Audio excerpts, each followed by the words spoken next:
Hello, welcome back to Nurse Notes with Nkenzrils. Happy New Year to all my subscribers and to be subscribers.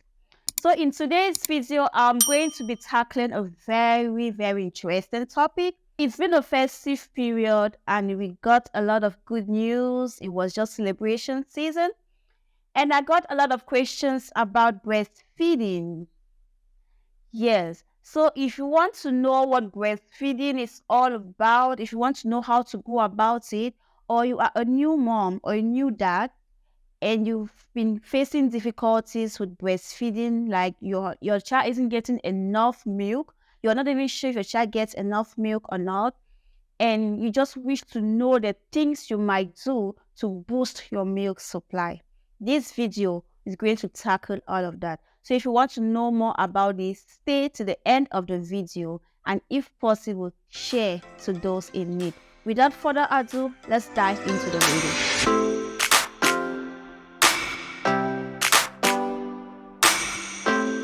We have two ways of feeding our newborn, either naturally through breast milk or artificial, that is by introducing other food to our baby other than breast milk.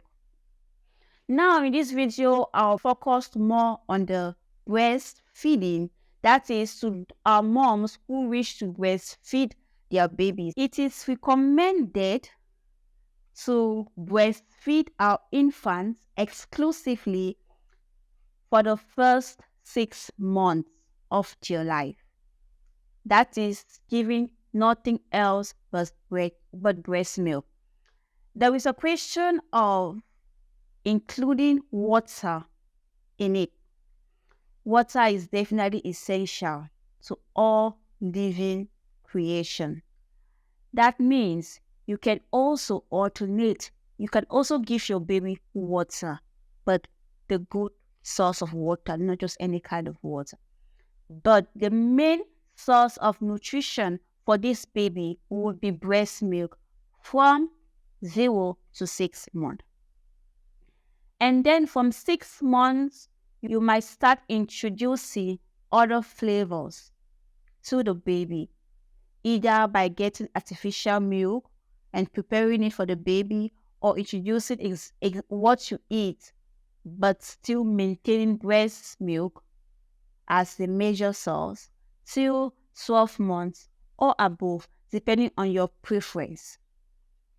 When we talk of breastfeeding, there are two hormones involved. We have prolactin and oxytocin.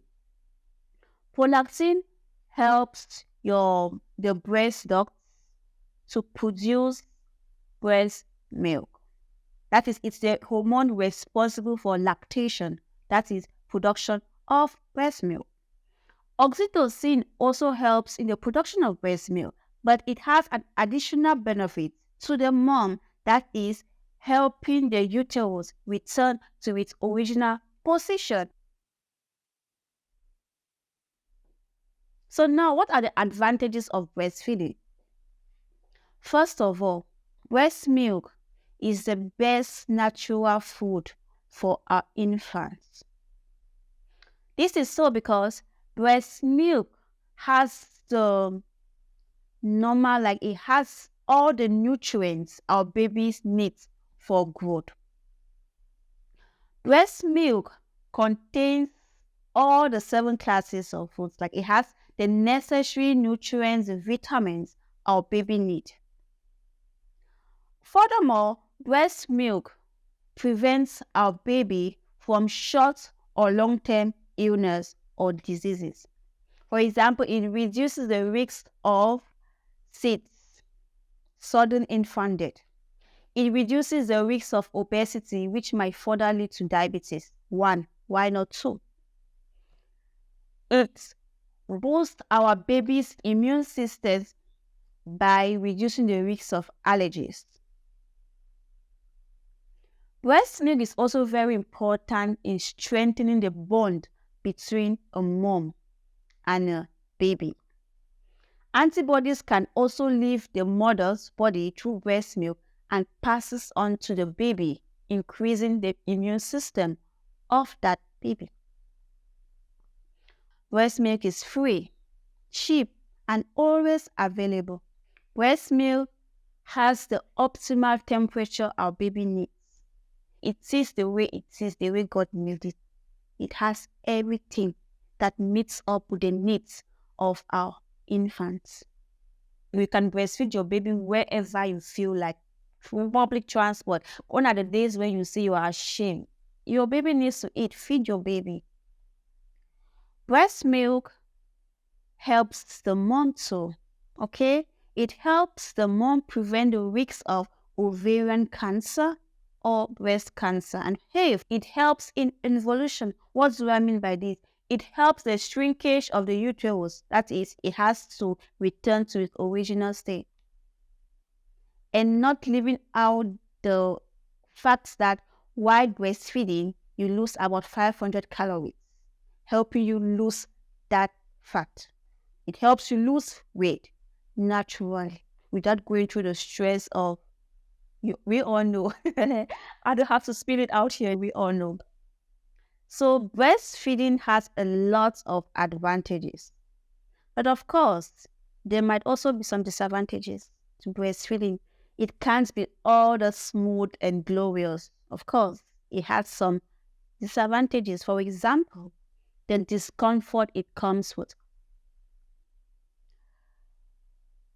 During breastfeeding, like for the first months, you might feel your nipple sore. These are the discomforts. It's sore, but yet you have to breastfeed your baby. Inconvenience. During breastfeeding, at times your breast milk leaks out. That is if you have oversupply and your dress gets wet. If you're in public, it makes you feel embarrassed. Those are the inconveniences that comes with breastfeeding, which isn't all that bad. Another disadvantage might be risks for mastitis, that is infection. That is if you do not maintain good hygiene while breastfeeding, it might get infected through the pores your nipples has, where the breast milk comes out. It might get infected, leading to inflammation of the breast, pain, and everything that might not feel good. Another disadvantage might be the fact that the father might feel left out.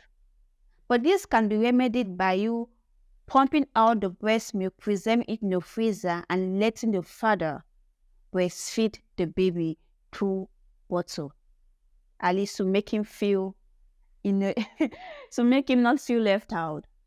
You get it? So those are the disadvantages of breast milk. It might be painful.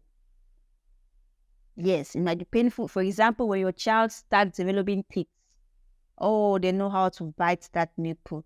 And when they do it, at times you feel like screaming. But those are the things you have to sacrifice to nourish that baby the way he deserves to be nourished. What are the contraindications? If you have tuberculosis, you are HIV positive, or let's say hepatitis B or C positive, then you are not advised to breastfeed your baby. Or you've had some breast surgeries, for example, implants in your breast, of course, you can't breastfeed your baby.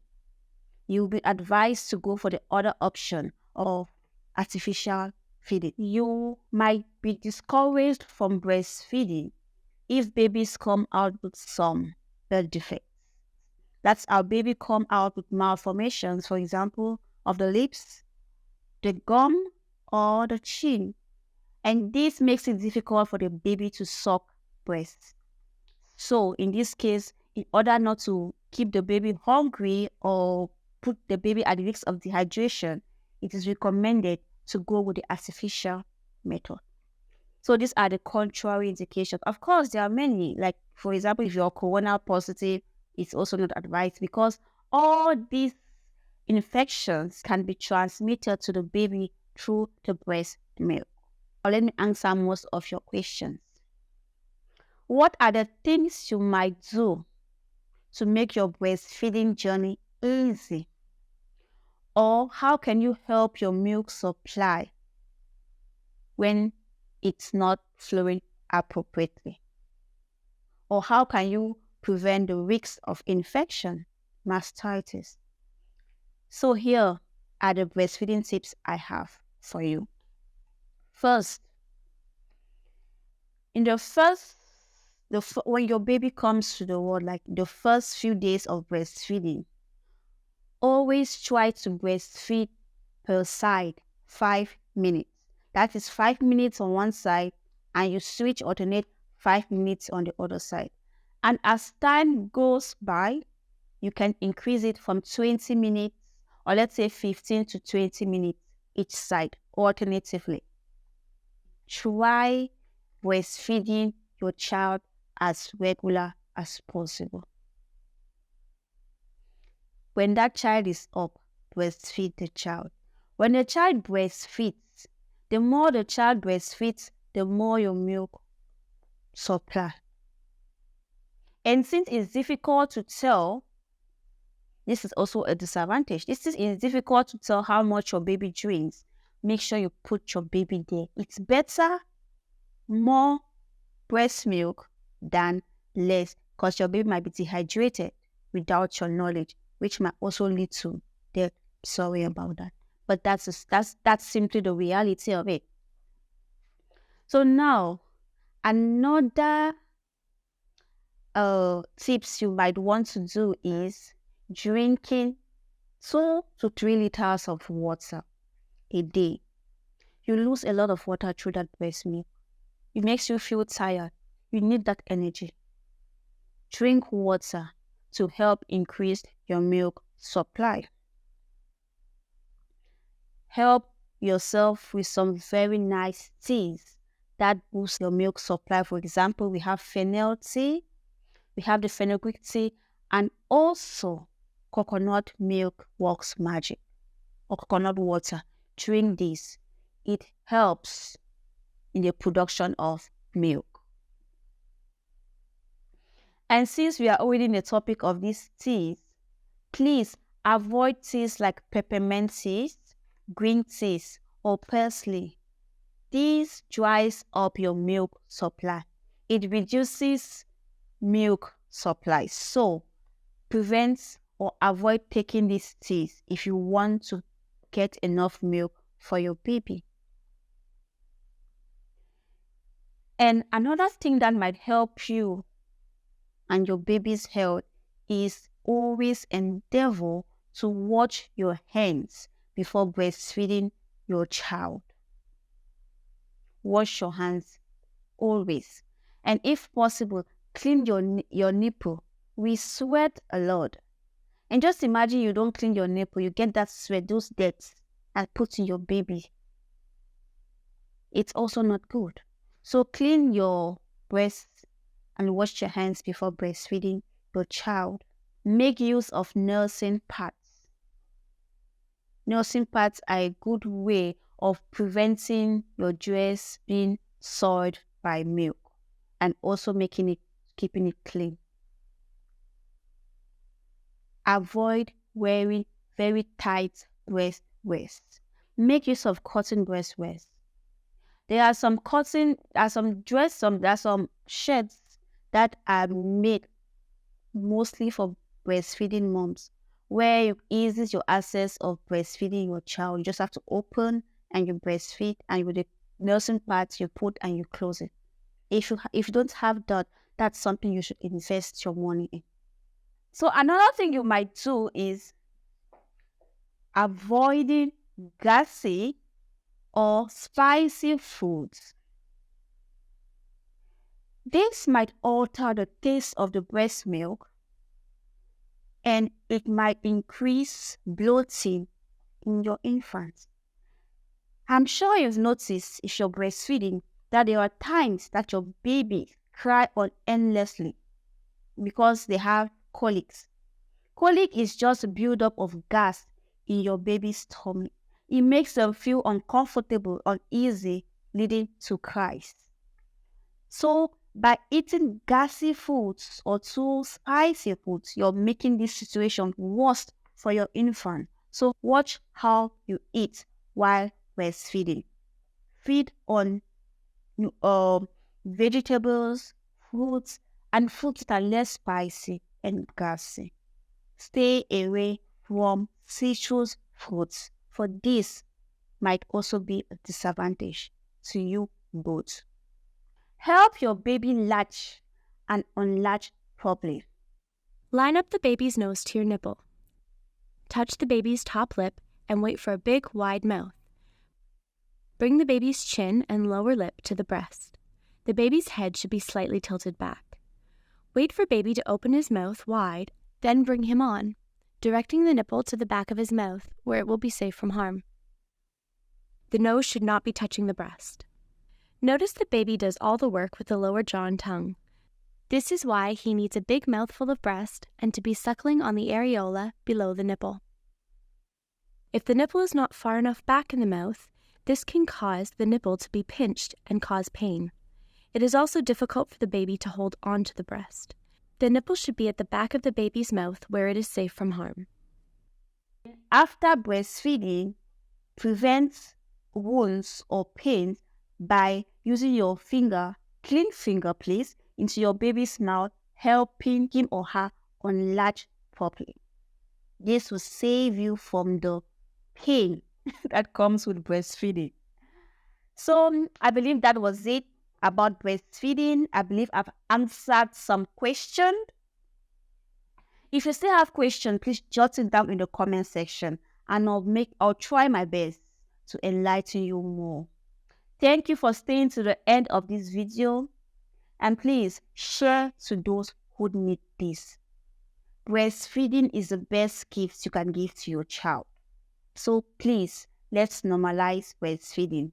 If you haven't subscribed to this channel, please do well and subscribe. This is a new year, and let's grow together. Have a blessed day.